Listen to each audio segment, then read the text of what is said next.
¿Qué tal, amigos? Bienvenidos a una emisión más de La Opinión de los Reporteros. Gracias por acompañarnos y vamos a iniciar esta ocasión presentando a mis compañeros de programa. Juan Rodríguez, esta tarde te doy la bienvenida. Gracias, igualmente, Rogelio, y gracias, compañero, también, Timo. Pues sí, estamos una vez más aquí presentes para seguir con esta labor, con este trabajo que nos hemos encomendado nosotros solos, y porque pues existen muchos temas, problemas, controversias a nivel local, político.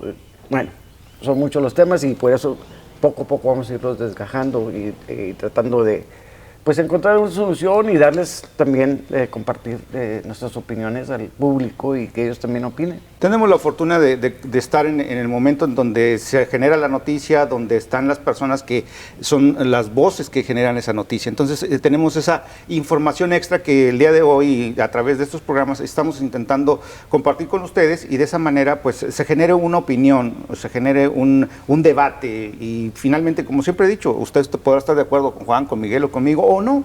Eso es muy válido y usted podrá decir en algún momento. Pero bueno, vamos a entrarle a la discusión el día de hoy.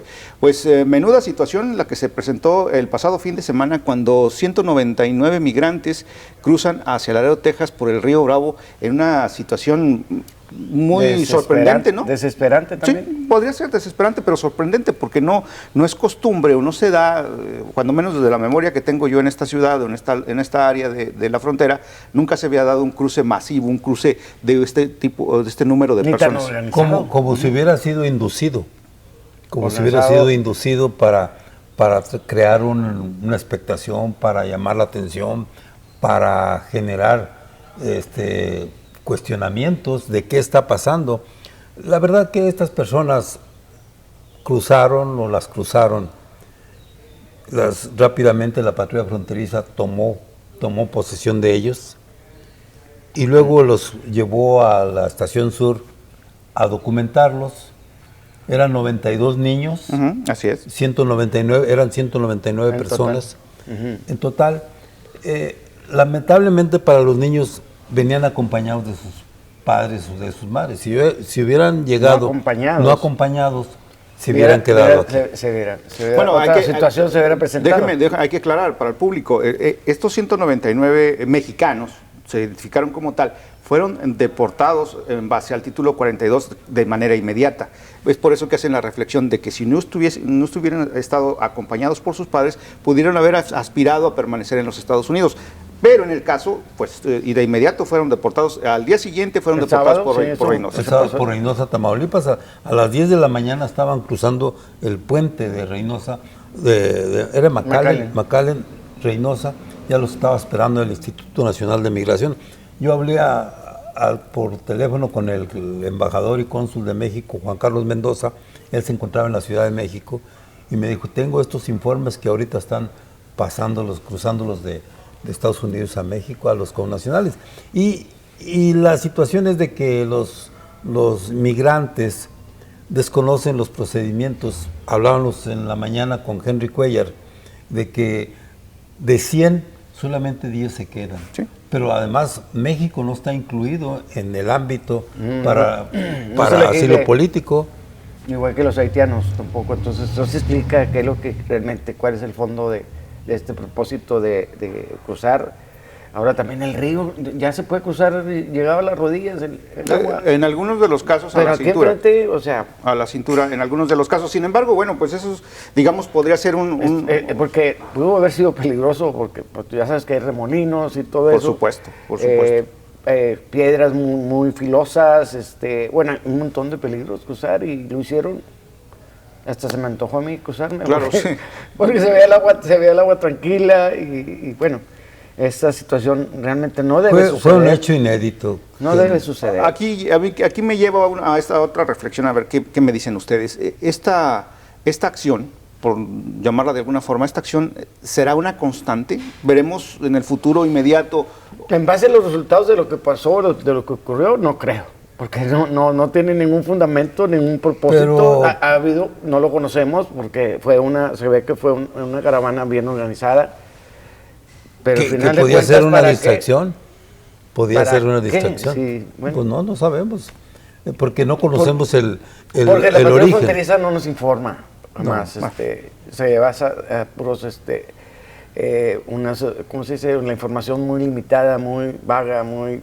Fueron 3 líneas en un párrafo muy escueto y además que incorrecto. Hablaba de 179. 171 me parece. Una cifra, O sea, ni siquiera contarlos bien. Exacto, ni siquiera una y si no hubieran sido mexicanos, otra cosa hubiera pasado, pero en este caso eran todos mexicanos y fueron contabilizados bien. Sí, no, si no por el consulado. Si no hubiesen sido mexicanos, seguramente todavía estaríamos esperando algún tipo de información más específica. La patrulla fronteriza desde el pasado viernes, esas 3 líneas que enviaron, serían como las 9 de la noche del pasado viernes, no hemos obtenido ninguna información. No sé si ustedes han logrado algo más. Y es que la verdad es que desde Washington hay una veda para la información de esa naturaleza. A nivel nacional.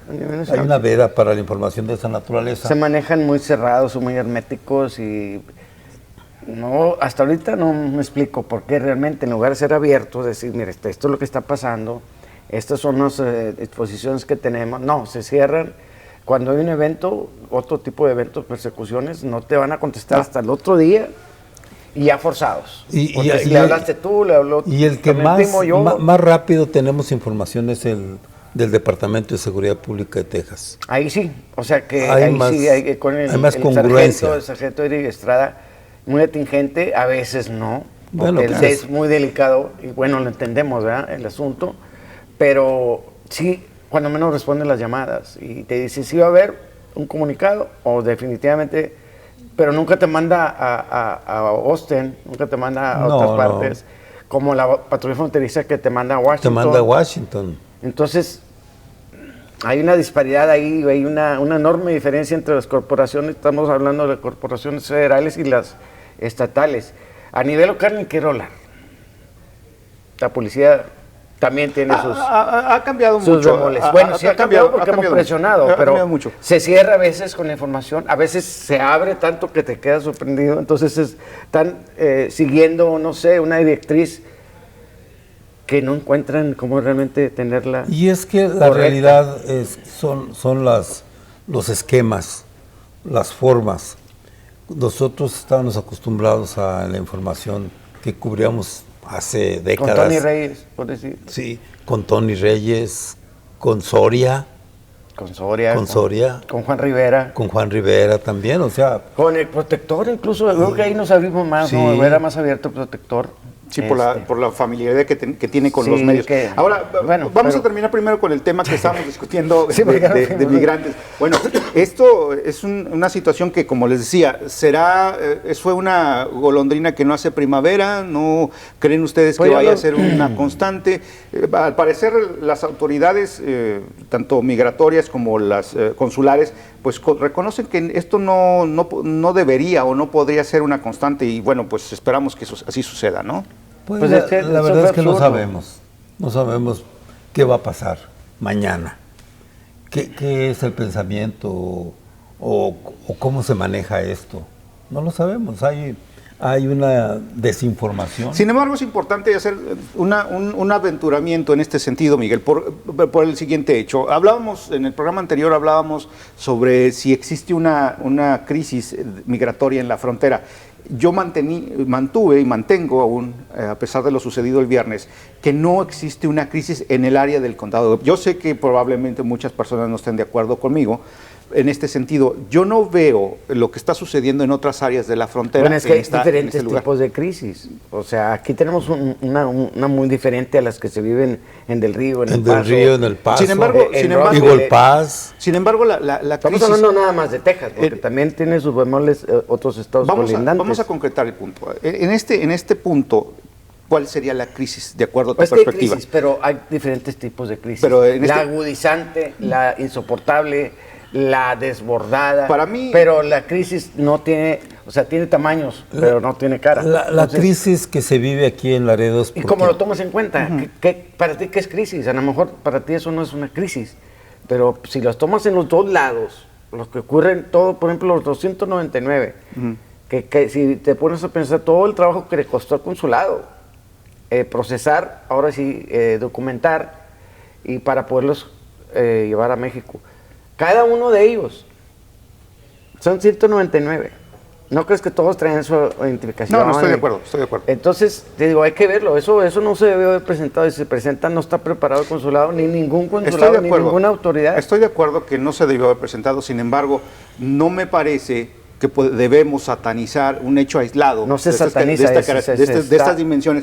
Seguramente, déjame terminar el punto. En el sentido de que en este momento no podemos satanizar ni hacerle el caldo gordo a los discursos políticos de otras entidades y dramatizar el hecho de que de estas personas 199 cruzaron. Ok, pues, sí fue un hecho importante que llamó la atención, pero que si no se da una continuidad o no existen repetidamente este tipo de cruces, sigo insistiendo que no hay una crisis en el área del condado de Webb. Bueno, la crisis que se refleja aquí, que realmente es la que yo percibo, es de que los oficiales, por lo menos el 60% de los oficiales de la patrulla fronteriza están asignados a documentar a las personas que van llegando de otros países. Y eso es cierto. Bueno, eso pero también hay que apuntar, estas personas que están documentando o que están haciendo sus expedientes no son del área del condado de Webb, son de otras áreas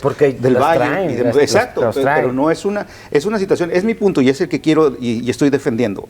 El cruce de migrantes en el área del condado de Webb, la ciudad de Laredo, para mí no alcanza las dimensiones de crisis.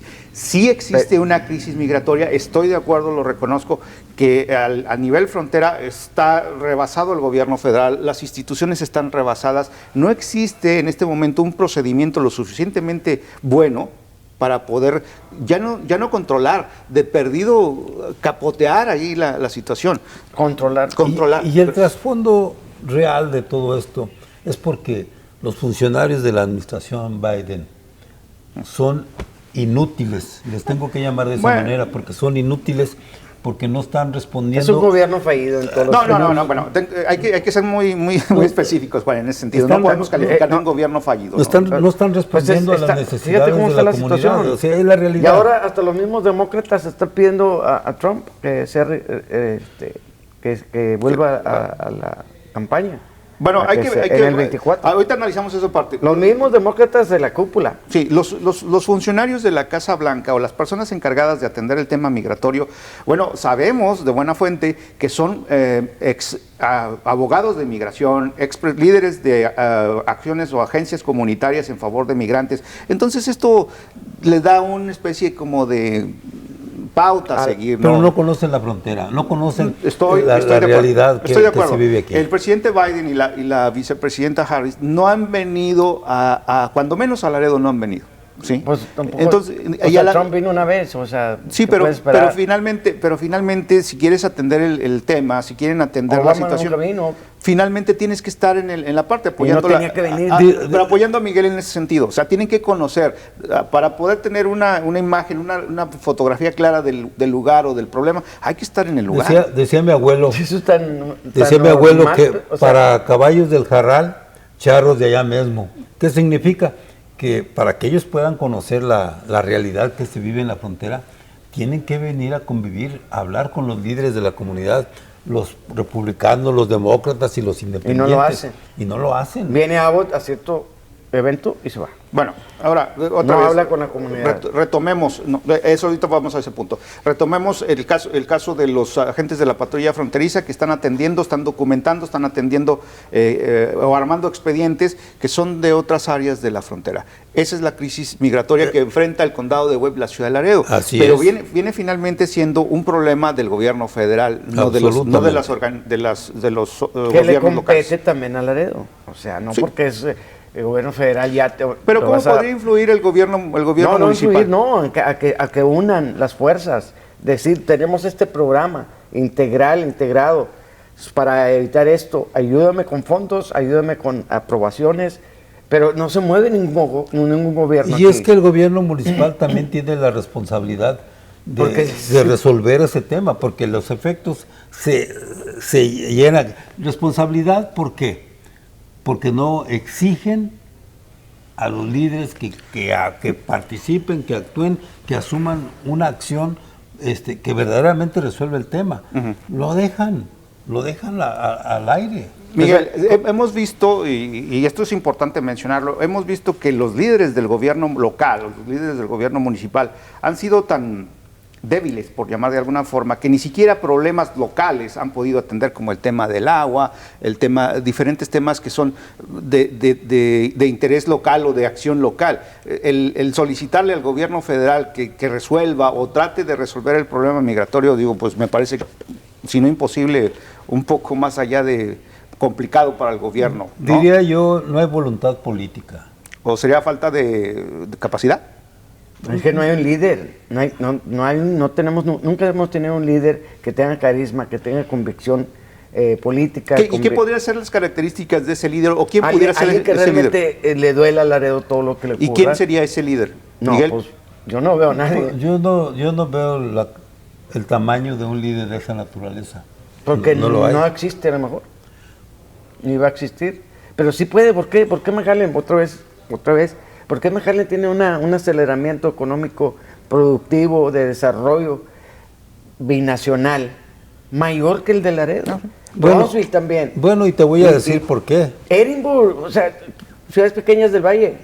¿Por qué? Porque hay comunicación, hay unión. Porque hay... Oye tú, Mission, oye tú, Valle, vamos a hacer esto. Aquí no hay hegemonía. Aquí no están de acuerdo ni el condado ni la ciudad. No hay hegemonía en eso. ¿Para dónde vamos a jalar? ¿Para dónde nos van a guiar como borregos? No hay hegemonía. No, cada quien piensa por su lado. Y para sus propios intereses. No anteponen los intereses mira, de la comunidad. Veamos, y eso se ha visto, no lo digo. Veamos cómo está el cabildo ahorita de Laredo. De hecho garras. Todos están golpeándose unos a otros, voltean la espalda y el puñal. Y otros se esconden, no quiero decir nombres porque sería muy ofensivo. Están como la tortuga. Ahorita nomás que pase el agua, salen. Pero pues esos ya estoy hablando de los regidores, esos ya les queda poco tiempo. Ya casi vamos a tener un cabildo nuevo, renovado, pues son 5, nomás van a quedar 3. Son los que son parte de un esquema que no ha sido productivo, que no ha sido productivo. Entonces, y mira, aquí yo veo una disparidad de las formas como que se están aplicando. ¿Por qué? ¿Por qué ahorita o mañana o ayer o antier están buscando a un regente cuando le corresponde a la nueva autoridad que llegue elegir a un regente? Porque los que ya se van, no les veo, si no tuvieron capacidad para retener a los que ya se fueron, ¿cómo van a tener capacidad? Será el nuevo cabildo quien elija o quien dé la bienvenida al nuevo regente. Vamos a hablar ahorita de eso.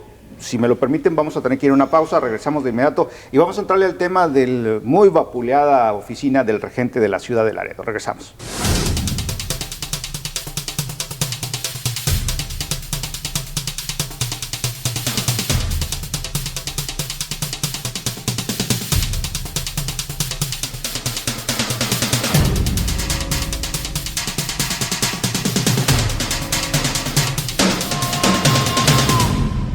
Bien, ya regresamos a la opinión de los reporteros. Gracias por continuar con nosotros. Y bueno, vamos a entrarle al tema del regente de la ciudad de Laredo.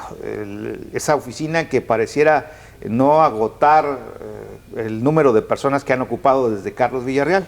Ustedes mejor que yo tienen el tiempo, el timing de lo que fue pre-Carlos Villarreal, durante la era de Carlos Villarreal y ahora después de Carlos Villarreal. Mira, yo te voy a hablar de Carlos Villarreal porque de alguna manera yo mantuve una buena amistad con él. Era duro, era intenso, era exigente, no solamente con los directores, con todos los trabajadores del gobierno, para que cumplieran con su responsabilidad. Finalmente, bueno, Carlos afectó los intereses de los 5 o 6 grupos que tienen el dominio de Laredo. Y bueno, pues buscaron la oportunidad para desalojarlo, pero le costó no sé si $1 o $2 millones al gobierno o a los contribuyentes. Nos costó pagar para que se retirara. Sí, porque se rompió el contrato. Se rompió el contrato y como se ha rompido el contrato con todos los regentes. Exacto. Y ahí están las pérdidas para la ciudad de Laredo, para los habitantes, los residentes, porque somos los que pagamos los impuestos. ¿Y cuántos millones se han ido en ese desfile de regentes de la ciudad. Mira, estuvo Carlos y todavía Villarreal. falta lo que falta. Estuvo Carlos Villarreal, estuvo luego Jesús Olivares. Jesús Olivares, después Horacio de León. Vino. Y todos partieron plaza, cuando ¿Todos? decidieron renunciar en plena junta de cabildo, así de película, aventaron el micrófono, aventaron todo y se fueron. ¿Se tomó como una grosería? No, es porque ya estaban fastidiados, y ya el cabildo los tenía así, en lupa, y entonces esto fue lo que reaccionó, porque casi todos han partido plaza, se van en plena junta de cabildo, en vivo. Entonces eso pone a Laredo en un bajo nivel. Bueno, finalmente el problema que ha habido en eso, que existe aún en esa oficina, es que se ha permitido por la propia oficina del regente que las decisiones de administración las tome la política, las tomen los concejales. En todo momento llegan amedrentados. Creo que Carlos Villarreal tuvo la fortaleza de no dejarse manipular ni amedrentar, de perder el trabajo. O sea, y perdón que se los diga de esa manera, pero es la lectura que tengo yo de ver a esos regentes que han estado y han salido porque no han seguido las instrucciones de tal o cual concejal. Esa es la lectura que yo tengo. Pero pareciera que Carlos Villarreal estuvo firme, nunca se dejó manipular en ese sentido. Incluso hubo una celebración donde un regidor no se llevó el dinero de esa celebración para su casa. Ah, sí, recuerdo San Miguel. Y no porque, la y no porque se haya quitado algo, simplemente la obligación era entregar.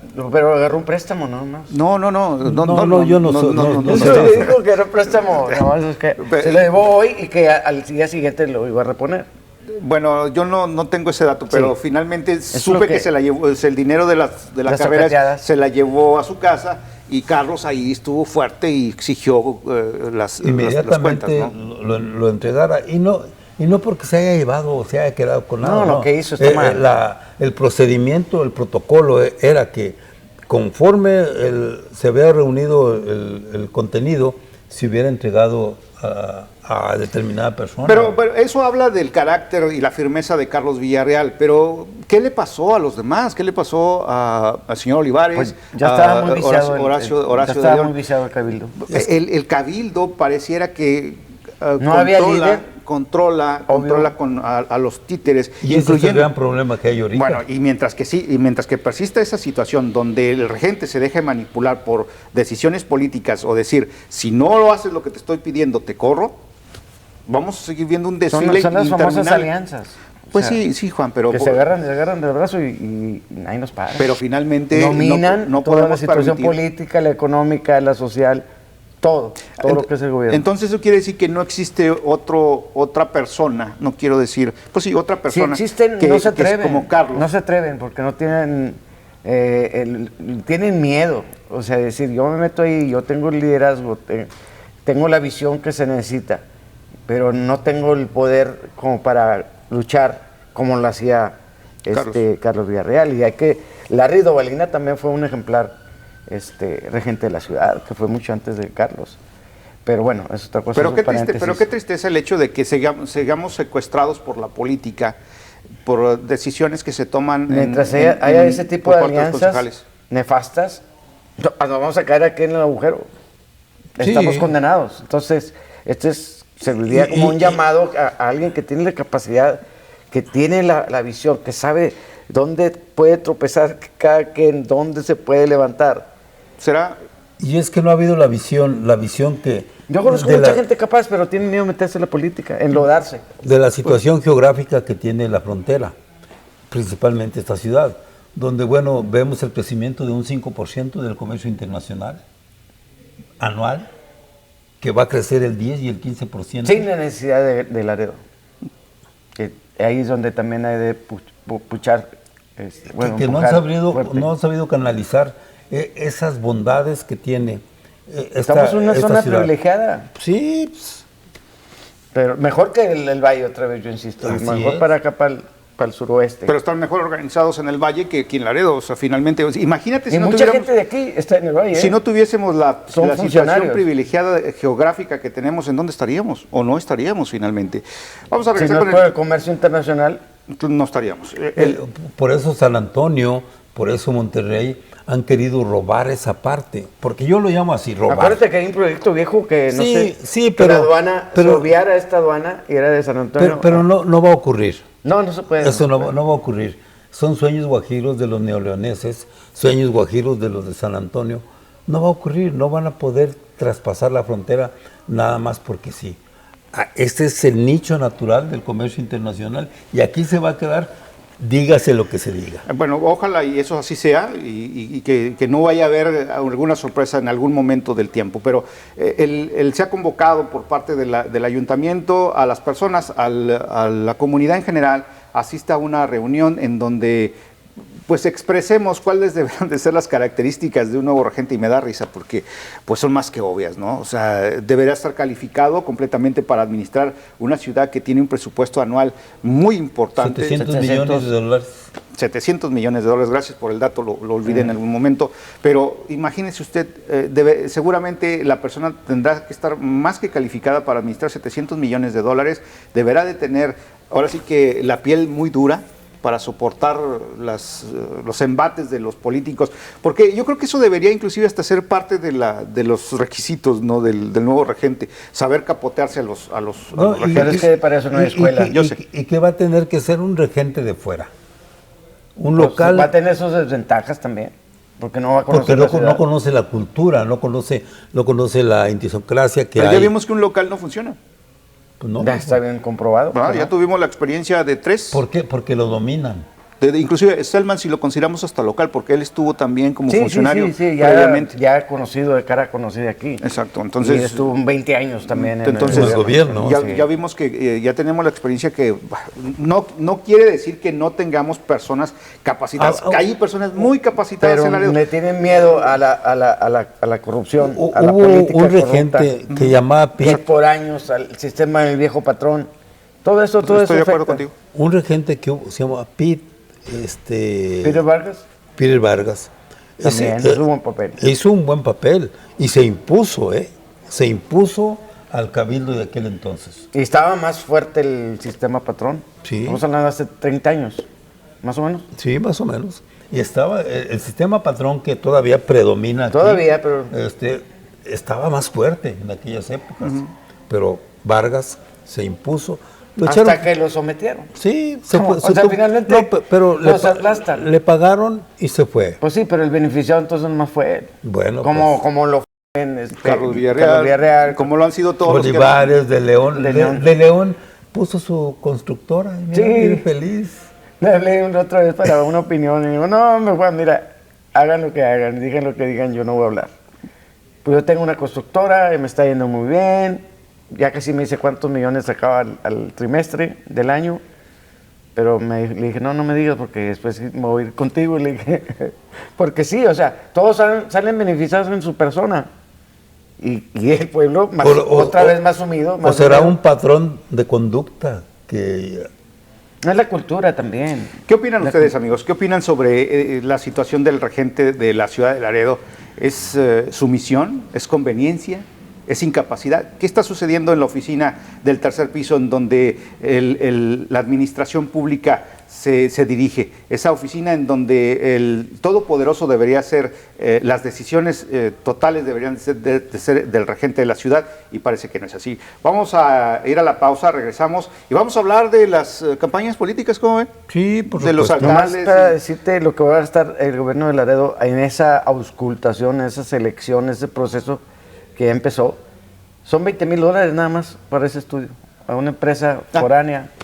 O sea, 20,000 se dice fácil, ¿no? Pero otra vez el dinero, otra vez. Estás Es hablando como para seleccionar la para empresa que hacer fue el contratada. proceso, sí. Como Para nomás agarra seleccionar la la caja y dale, págale.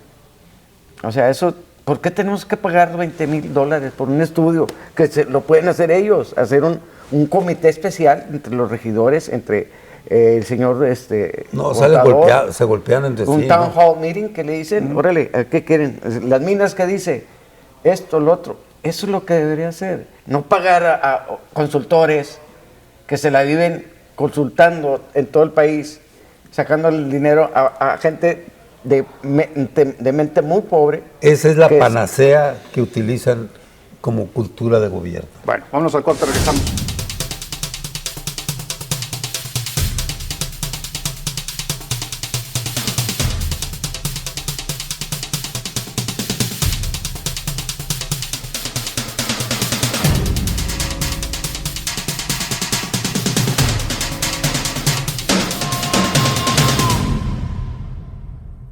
Bien, amigos, muchas gracias por acompañarnos en la parte final de La Opinión de los Reporteros. Vamos a entrarle al tema ya final para cerrar esta edición, el tema de la elección. Estamos a punto de que inicien las elecciones, terminamos con la fecha para registrarse para votar, las fechas de elecciones adelantadas y el día de la elección.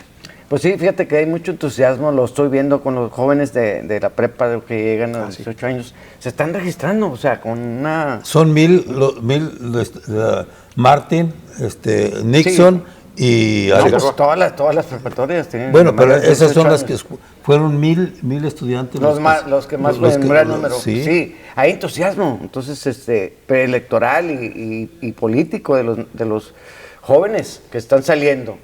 Eso me da gusto. Entonces ya inmediatamente hay brigadas en las escuelas propias para que se registren. Ese día es el 21, es el último día ya para... El 11 es el último día de registro. Perdón, sí.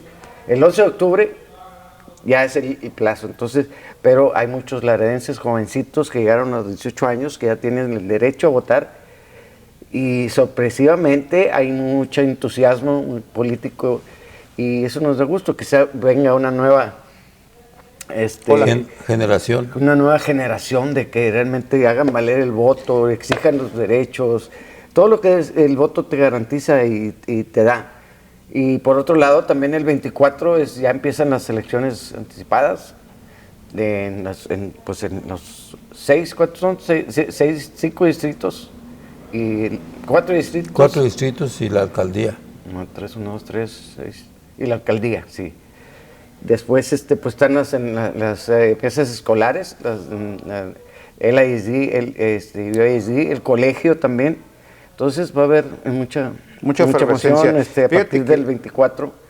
Que es el voto adelantado. Fíjate que sí vi el comunicado que envió el ISD y me sorprendió gratamente que un auditorio, dice el comunicado, un auditorio repleto de estudiantes que alcanzaron la edad para registrarse en el padrón electoral, pues lo estén haciendo, ¿no? Y qué bueno que tengan esa conciencia. Participación activa de los... Bueno, pero una cosa es registrarse y otra cosa es ir a votar. Bueno, no, van a votar por ser primera vez. Por primera vez van a votar. Para saber cómo se siente. Sí. Pues sí, no. Y ¿cómo lo hicimos nosotros la primera vez? Y ojalá y así sea, ¿verdad? Finalmente, ese sería el mejor de nuestros deseos de que los jóvenes votaran. Pero Juan, ¿qué traes en ese libro? Es un libro muy interesante, fíjate, que me lo regaló un amigo. Bueno, aquí a nosotros, al programa, al podcast semanal que tenemos todos los martes, se publica los miércoles, pero ya me fui más para allá. Bueno, este es un libro de Michael Knowles y dice razones para votar por los demócratas. Esta es una guía comprensiva, con su prólogo y toda la cosa, pero hay algo que me sorprendió, porque después del prefacio, prólogos y todo, contenido, realmente pues no es nada. Está en blanco el libro. Todas las hojas son totalmente, ni siquiera un parrafito o algo. La biografía del escritor, o sea, no existe entonces, porque entonces ¿qué? Esto es nada más lo que le damos. Existe la numerología de las páginas. Sí, pero pues eso no es información, no, eso no es para, pues más para, para consumo. Consolarte nada más.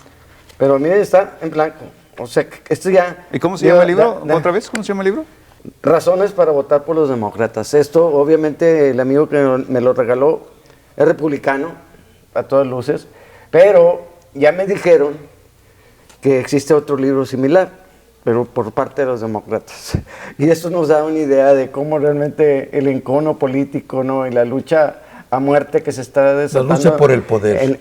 A nivel nacional y en nivel local, a nivel estatal y pues vamos a ver cómo nos va el 8 de noviembre. Léelo todo. A ver, déjame ver, es una lectura Abstracta. que bueno, finalmente, ¿no? Ahí se las dejo. Todas sus páginas son totalmente en blanco. Son 250 y tantos. O sea, lo que están haciendo los demócratas ya fríamente están gastando dinero en nada, ¿no? Bueno, finalmente, pues bueno. Bueno, el mensaje Y ahí está interesante. ¿eh? El autor ahí está, ¿no? Entonces, totalmente, 257 páginas. Es una ficción. De blanco, ¿no? Ahí está. Razones por las cuales no votar por los demócratas. Bueno, vamos, ahí la dejamos. Entonces, estamos invitando para que las personas se pongan activas. Ya estamos a unas cuantas semanas de que inicie el voto adelantado. Hay que ir a votar el día de la elección. Y bueno, pues ahí está la invitación. Y vote por quien usted guste, quien usted Pero desee, voten, que por me favor, llene. porque... Pero es importante que voten. Sí, porque es sumamente importante y hay una apatía que es lo que siempre, cada vez que hay tiempos electorales, me preocupa de que somos 140,000. 148,000. 148,000 registrados. Hasta ahorita registrados, pero falta cuando se termine el registro. El día 11 el registro. El día 11, ¿cuántos vamos a tener? Y lastimosamente llegamos al 10%, 20%, 60%, no, nunca después del 60%, 40%, cuando son elecciones generales, o sea, presidenciales. Y Laredo por eso también ahí sale de destacar, porque destaca que hay una pobre... En la negativa. Hay una pobre votación, hay una abulia total, y pues así no podemos avanzar. Un desencanto para votar. En fin, bueno, pues mis amigos, nos vamos. Gracias, Juan. Gracias por estar. Otro interesante que, bueno, a mí me llena mucho de ver a la gente complacida cuando me dicen, opinan de este programa, les gusta y me dan su opinión, y pues ahí estamos, o sea, que nomás cuenten con nosotros, estamos no solamente para criticar, sino para construir, también para ayudar, para pues que ustedes tengan un concepto más amplio en su mente, que en el aspecto político, social, económico, de salud, el que sea, porque sí dominamos varios temas. Entonces los esperamos la próxima semana con otros temas, con otras charlas, que pues cada día está ganando más y más el reconocimiento de la gente, que es lo más importante, y decirles otra vez, aquí estamos y cuenten con nosotros. Claro, Miguel. Y que tratamos de elucidar los temas que son actuales, aquellos que a veces laceran, que a veces fortalecen o que a veces crean conflictos, pero lo importante es que aquí, entre los tres, los ponemos a su disposición. Y como siempre he dicho, tal vez no esté de acuerdo con lo que yo digo, Juan, Miguel. Finalmente, usted tome su propia decisión. Este es un ejercicio que tiene la intención de crear pensamiento crítico, de generar la discusión, de decir, están mal, están bien, estoy de acuerdo, no lo estoy. Y bueno, estamos abiertos para la crítica y pues con mucho gusto le vamos a entrar a la discusión. Si usted quiere participar con nosotros, escríbanos en la opinión de los reporteros @gmail.com. Ahí con mucho gusto le vamos a atender y por supuesto también en nuestra página de YouTube. Ahí también puede hacer los comentarios usted. Comente lo que quiera. Muchísimas gracias, los esperamos en la próxima. Hasta pronto.